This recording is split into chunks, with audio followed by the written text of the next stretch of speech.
Menopause হওয়ার আগে আসলে কি কি ধরনের লক্ষণ দেখা দেয়? সবচেয়ে বড় যেটা হয় সেটা হলো যে মাসিকের গন্ডগোলটা। অনেকেই আছে যে আসবে বলবে যে আমার তো মাসিক কমে গেছে, আমার নিশ্চয়ই কিছু একটা হয়েছে। কিন্তু এই সময়টা স্বাভাবিক যেটা হয় সেটা হলো মাসিকটা আস্তে আস্তে কমে গিয়ে বন্ধ হয়ে যাচ্ছে, এটা স্বাভাবিক। আর অনেকের আছে যে খুব বেশি হচ্ছে রক্ত, তারা খুব খুশি মনে করছে যে বোধহয় সব ভালো দূষিত রক্ত চলে যাচ্ছে, কিন্তু এটা ঠিক না। যখনই বেশি রক্ত হবে তখন অবশ্যই ডাক্তারের কাছে আসতে হবে। কারণ এই সময়টা কি হয়, এই সময়টা মেয়েদের রোগগুলো বেশি দেখা যায়। যেমন তার টিউমার আছে, টিউমার দেখা গেল, তার ভিতরে হয়তো ক্যান্সারের ভাব আসছে, সেটা দেখা গেল। তো এই সময়টা যদি ডাক্তারের কাছে নিয়মিত আসে এবং তার ডাক্তারের পরামর্শ নেয়, তাহলে দেখা যায় যে না, তাদের এই সমস্যাটা মানে দূর হয়ে গেছে, অথবা যেটা আমরা বলি যে আর্লি স্টেজই ধরা পড়ছে অনেক কিছু। যেমন একটা ক্যান্সার, আজকাল জরায়ুমুখের ক্যান্সার নিয়ে খুব কথাবার্তা হচ্ছে। জরায়ুমুখের ক্যান্সার যদি ফার্স্ট স্টেজ ধরা পড়ে তো এটা কিছুই না, একটা অপারেশন করে তাকে কিছু হয়তো ওষুধপত্র দিলে ঠিক হয়ে যাবে। কিন্তু এটা যদি থার্ড স্টেজে চলে আসে তখন তো অপারেশনও করা যায় না, তাকে রেডিওথেরাপি, কেমোথেরাপি দিতে হবে। তো এই ধরনের আর কি, যে আর্লি ডায়াগনোসিসটা হচ্ছে সবচেয়ে বড় ব্যাপার, এবং সচেতনতাটা তো সবচেয়ে বড় আর কি, যে হ্যাঁ সে সচেতন আছে, ডাক্তারের কাছে আসছে। অনেকে ভাবে যে না, এটা তো নর্মাল, মাসিক বন্ধ হবে, মাসিক বন্ধ হলে এগুলো হবে, এগুলো নিয়ে আমাদের কিছু করার নাই।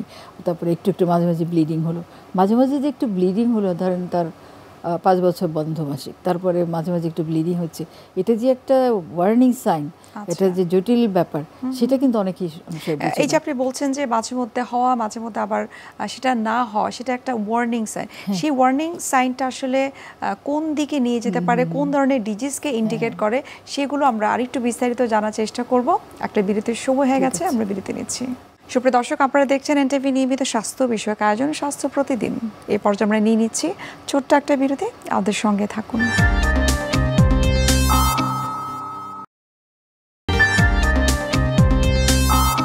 দর্শক, ফিরে আসলাম বিরতি থেকে। আপনাদেরকে অসংখ্য ধন্যবাদ আমাদের সঙ্গে থাকার জন্য।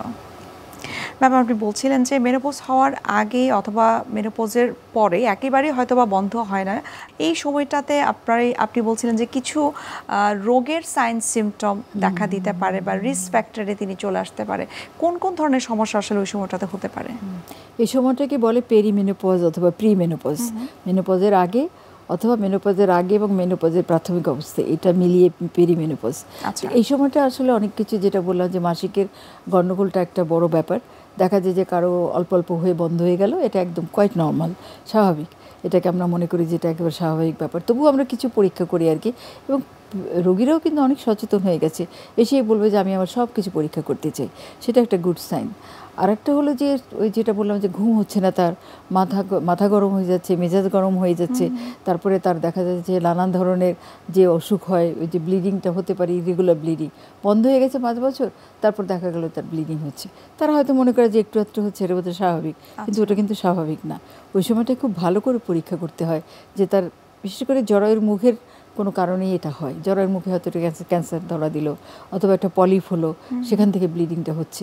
তো কাজেই এটাকে আমরা ডায়াগনোসিস করার জন্য আমাদের খুব ভালো করে রোগীকে দেখতে হয়, স্পেকুলাম এক্সামিনেশন করতে হবে। এবং আর্লি স্টেজে ধরা পড়লে, যেটা বললাম, দরকার অনেক সময় আমরা বায়োপসি করি, বায়োপসি করে দেখি যে এটা ভালো না খারাপ। তো খারাপ হলে তো সাথে সাথে অপারেশন করা হয়, আর ভালো হলে তো আমরা 3-4 মাস ওয়েট করি, আবার ওটা হয়তো রিপিট করি। তো এই ধরনের সচেতনতাটা অবশ্যই থাকতে হবে, এবং এটাও আমাদের ডাক্তারদের আমাদের কর্তব্য যে যখন এরকম 40-45 বছরের মহিলারা আসেন, তাদেরকে আমরা একটু আভাস দিই যে আপনার কিন্তু এরকম হতে পারে, তো সেটা নিয়ে আপনি সচেতন থাকবেন। আর আরেকটা দল আসে যে তাদের প্রচুর ব্লিডিং হচ্ছে, তারা মনে করে যে না খুব ভালো, ব্লিডিং যত বেশি হয় তত ভালো। আসলে কিন্তু তা না, দেখা গেল যে তার জরায়ুতে টিউমার আছে, অনেক টিউমার আছে, সে নিজেই জানে না। তারপরে হয়তো তার পলিপ আছে, জরায়ুর মুখের থেকে পলিপ ঝুলছে। তো এই সমস্ত আবার ওভারিতে কার্সিনোমাও হতে পারে, মানে ক্যান্সার যেটা আমরা বলি ওভারি। তো এরকম ক্যান্সারে, তারপরে জরায়ুর লাইনিংয়ের ক্যান্সার, এন্ডোমেট্রিয়াল ক্যান্সার যেটা আমরা বলি, এগুলো সবগুলিতেই কিন্তু প্রচুর ব্লিডিং হয় অনেক সময়। অনেক সময় হয়তো বা কম হতে পারে, কিন্তু ব্লিডিং বেশি হয়, বেশিটাই আমরা মনে করি যে এটা একটা বিশেষ গুরুত্বপূর্ণ ব্যাপার, এবং অবশ্যই একে গুরুত্ব দেওয়া উচিত যে কী কারণে হচ্ছে, কারণটা বের করতে হবে এবং সেভাবে চিকিৎসা করতে হবে।